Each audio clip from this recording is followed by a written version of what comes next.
नहीं आए। हम लोग सत्ता के करीब पहुंच चुके थे, उसी की जनता समझ चुकी है कि वो भूल दोबारा ना हो।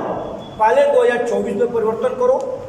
इस देश की सम्मानित जनता, इस यूपी की सम्मानित जनता, किसान, बेरोजगार, मजदूर ने मूड बना लिया है, जो आपको परिणाम दिखाई दे रहा है। तो 2024 में परिवर्तन होगा, 2024 के साथ साथ 27 में 22 को बदला जनता 27 में भी जवाब देगी। अभी तो 24 में देखिए ना, फिर 2022 दोबारा न दे सरकार।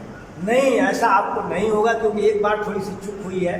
मात्र 3-4 वोटों से हम लोग की सरकार उत्तर प्रदेश में नहीं बन पाई, लेकिन आने वाले दिनों में उसको जनता उसकी 4 गुनी बढ़त बना करके 24 में सरकार बनाना जा रही है। फिर तो आप चुपचाप बैठ जा रहे हैं। कहाँ बैठ जा रहे हैं? हम लोग अपनी शिकायत को दर्ज करा रहे हैं और जनता भी उस आवाज़ को उठा रही है। तो जनता की आवाज़ पहुँच ही जाती है। कितना दबाएंगे? 1 दिन दबाएंगे, 2 दिन दबाएंगे, जनता की आवाज़ पहुँच रही है। आप देखे होंगे रामपुर का उपचुनाव हुआ, लोगों को बूथ पर जाने नहीं दिया गया और आपकी पार्टी कुछ नहीं की। उपचुनाव में नहीं, पार्टी ने नहीं किया, लेकिन जनता ने जो सम्मान पार्टी ने भी किया, जनता ने समाज उसका उपचुनाव का घोषी में परिणाम दिखा दिया कि यहाँ पे 40 minister, 200 MLA, 2 deputy CM, 1 CM घूमते रहे गलियों में, और यहाँ की जनता ने, घोषी की जनता ने बता दिया कि परिणाम क्या रहा।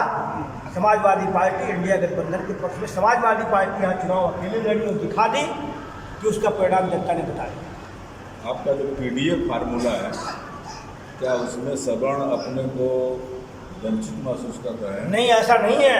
PDF फार्मूला के तहत सभी को सम्मान मिला है।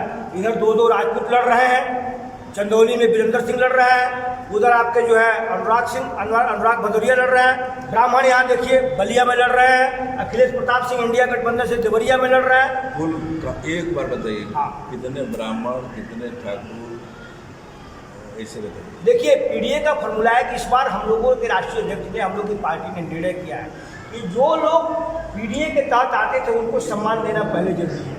इसलिए हम जो अपर क्लास के लोग हैं उनको थोड़ा सा कहा गया कि आप लोग वेट करो भाई, हमको पिछलों के साथ में पहले उनको मदद किया। उसके तहत आप देख लीजिए, हमारे पार्टी में निषाद लड़ा है, पूरा राष्ट्रीय लड़ा है, आपको बिंद लड़ा है, और मौर्य लड़े हैं, कुशवाहा लड़े हैं, पटेल लड़े हैं, यादव परिवार वल्ली फार काफ़ी कम सीटों पर लड़ा है। उसके बाद राजपूत भी लड़े हैं, ब्राह्मण भी लड़े हैं, साकी भी लड़े हैं, हरिजन भी लड़े हैं। हाँ, PDA का भूमिहार भी लड़े हैं बगल में, मुसलमान भी लड़े हैं। सब PDA में तो सब बता दिए। यादव परिवार में केवल उनकी फैमिली लड़ रही है, 5 की 5। ये ऐसा है, और यादव पिछली बार 12 टिकट था, इस बार 5 टिकट दिए। इस बार हमारे यादव परिवार ने, यादव भाई लोगों ने कहा कि हम लोग चुनाव नहीं लड़ेंगे, सबको पहले सम्मान करिए, हम लोग आगे चुनाव लड़ेंगे। यादव परिवार ने कहा है हम लोग चुनाव नहीं लड़ेंगे, इसीलिए चुनाव नहीं लड़ेंगे। कोई कहने नहीं है। नहीं, बिल्कुल, आपको ये समझ में आ रहा होगा। आप भी तो टिकट मांग रहे थे। हम टिकट मांग रहे थे तो हमें नहीं मिला, तो हमारे परिवार को नहीं मिला ना, कि आपको दिए कि हमको नहीं चाहिए। नहीं, बिल्कुल कहा है मैंने, मुझे टिकट नहीं चाहिए। जो हमारे पार्टी में है, जैसा समीकरण बन रहा है, समीकरण के हिसाब से सबको टिकट। तो फिर आप क्यों मेहनत कर रहे थे? बिल्कुल मेहनत कर रहे थे, आज भी मेहनत कर रहे हैं, और टिकट नहीं मिला तो मैं बहुत खुश हूँ कि मेरी पार्टी जो है चुनाव जीते और हमारी सरकार इंडिया गठबंधन की बने। टिकट मिलना ना मिलना अलग विषय है, लेकिन ये तय हो गया कि व्यक्ति विशेष की बात नहीं कर रहा। क्या सवर्णों की उपेक्षा समाजवादी पार्टी कर रही है? नहीं, सवर्णों की उपेक्षा नहीं, सवर्णों का सम्मान किया जा रहा है। आने वाले में देखिएगा,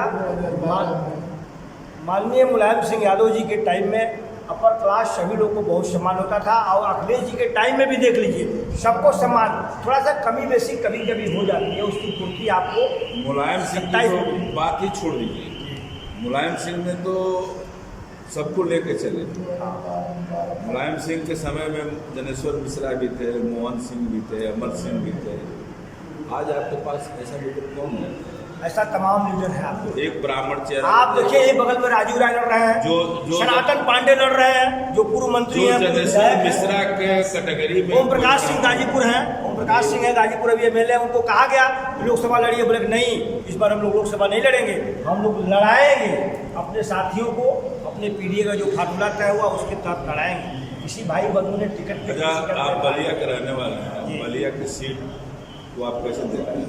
बलिया की सीट भारी मतों से समाजवादियों की पहले भी रही है, बीच में थोड़ा सा धोखा से 2 बार मिस हो गई है, अब इस बार समाजवादी पार्टी 2 लाख वोटों से चुनाव, आपको दिखाई दे रहा है पूरा पीडीए का फार्मूला है।